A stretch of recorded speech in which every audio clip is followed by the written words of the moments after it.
무야호.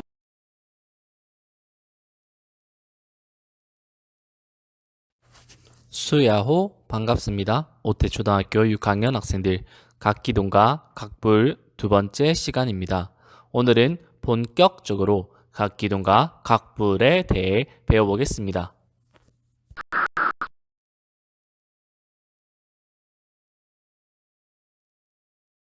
지난 시간에 배웠던 입체 도형에 대해서 기억이 나나요? 입체 도형에 대한 키워드가 두 가지 있었습니다.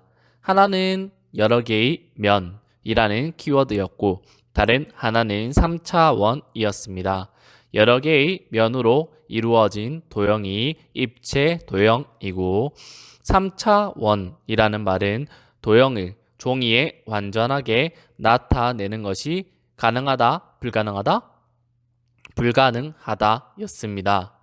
3차원은 종이에 나타나는 것이 불가능한 실제로 존재하는 모형이 있어야 우리 눈으로 볼 수 있는 그러한 도형이라고 했습니다. 그럼 우리는 지난 시간에 배웠던 그리고 5학년 때 배웠던 내용을 바탕으로 다음 8개의 도형을 2개의 기준으로 나누어 보겠습니다. 클래스팅에 올라온 문제 1번을 풀어주시기 바랍니다.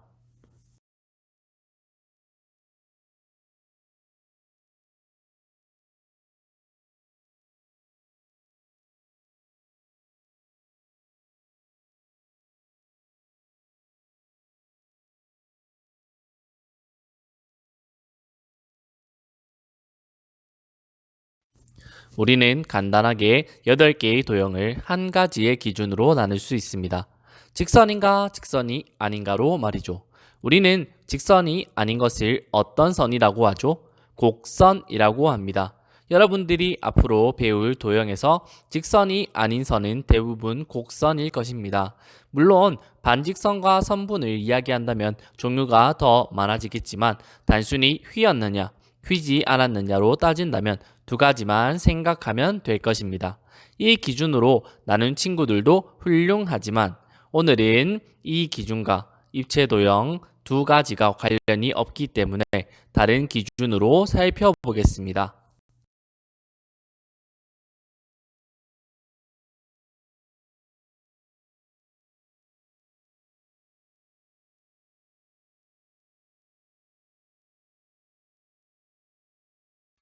자, 그럼 다른 기준으로 한번 나누어 보겠습니다. 저는 게스라는 브랜드, 마크, 태극기 도안, 원 모양, 오각형 상표를 한 개의 모듬으로 초코비 과자 상자, 피라미드 모형, 초코바, 농구공을 한 개의 모듬으로 하였습니다.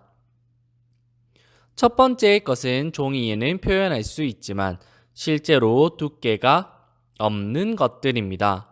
또한 우리가 바라보는 한 개의 면으로만 이루어져 있습니다. 두 번째의 것은 실제로 우리 생활에서 사용하고 여러 개의 면으로 이루어져 있어서 우리가 다양한 방향에서 관찰을 할 수 있는 물건들입니다.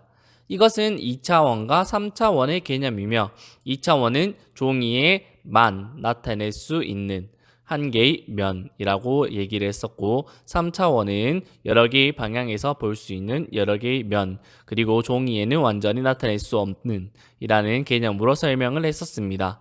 여러분들은 각각 2차원에 해당하는 것들이 평면 도형 그리고 3차원에 해당하는 것들이 입체 도형인 것을 알 수 있습니다.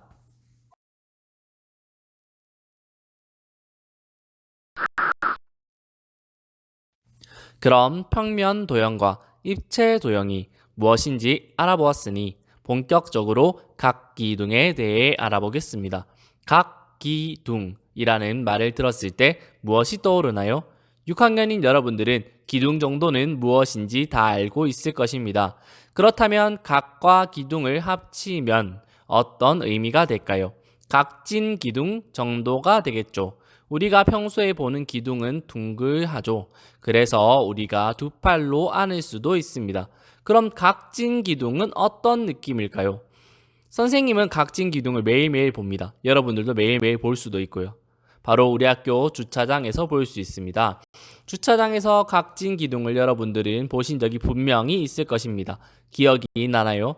그 모습을 떠올리면서 오늘 배울 각 기둥이 무엇인지 알아봅시다.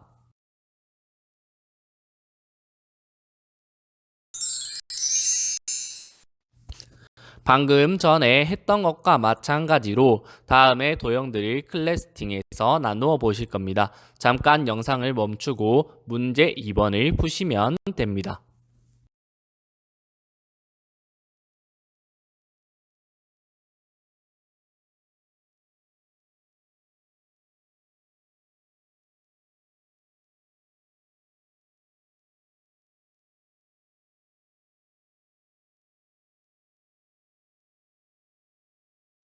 저는 다음의 도형들을 예전과 마찬가지로 직선과 곡선 두 가지로 나누었습니다.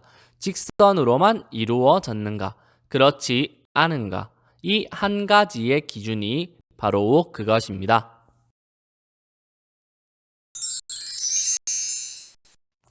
세 번째 문제입니다. 이번에는 곡선의 도형이 짠 사라졌네요. 기준을 세워 다음에 도형들을 나누어 보세요. 영상을 멈추고 문제 3번을 푸시기 바랍니다. 문제 3번은 클래스팅에 있습니다.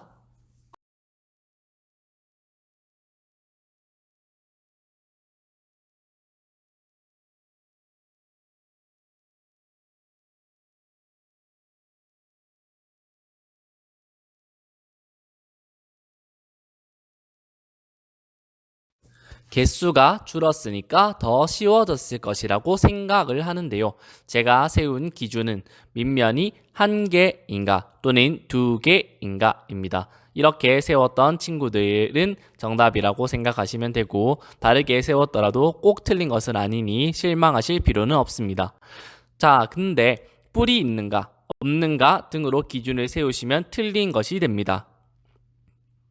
수학에서 명확한 개수, 그리고 우리가 배운 단어, 이것을 용어 또는 개념이라고 하는데 이것들을 사용해서 설명을 하셔야지 정답이 됩니다.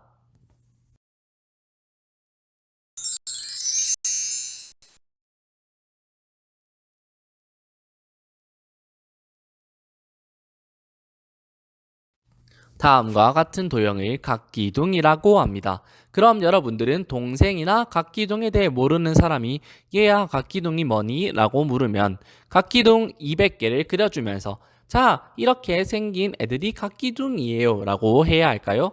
여러분들 손이 없어지겠죠? 아닙니다. 지금부터 각기둥에 대해서 어떻게 설명해야 하는지, 그리고 각기둥이 가진 성질이 무엇인지 여러분들에게 설명하겠습니다. 오늘 배웠던 내용 중 가장 중요한 것을 설명할 예정이니까 반드시 확인하시기 바랍니다.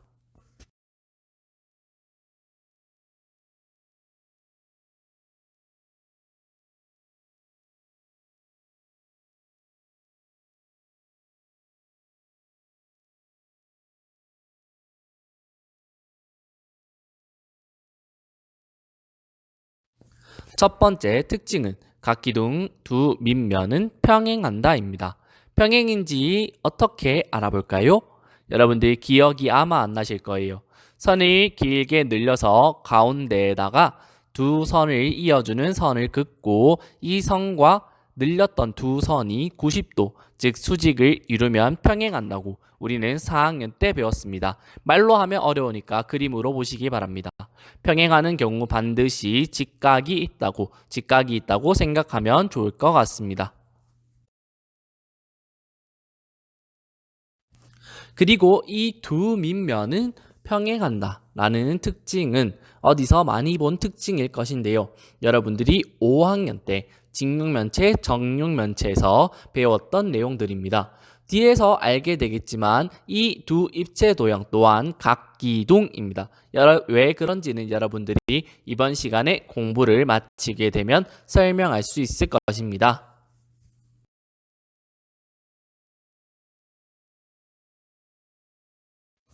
다음 두 밑면은 서로 합동이다 입니다. 합동인지 아는 방법은 저번 시간에 설명을 하였습니다. 변의 길이와 각의 크기를 재어 같으면 합동이라고 하였습니다. 기억이 나지 않는 친구들은 반드시 지난 강의를 다시 확인하시기 바랍니다.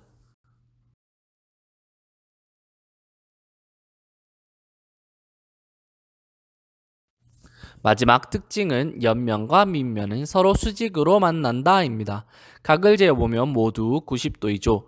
기둥의 모습을 생각해보면 쉽습니다. 세 가지 여러분 배웠습니다. 세 가지 모두 기억하셨나요? 첫 번째, 두 밑면은 서로 평행하다. 두 번째, 두 밑면은 서로 합동이다. 세 번째, 밑면과 옆면은 서로 수직이다. 반드시 기억하시기 바랍니다.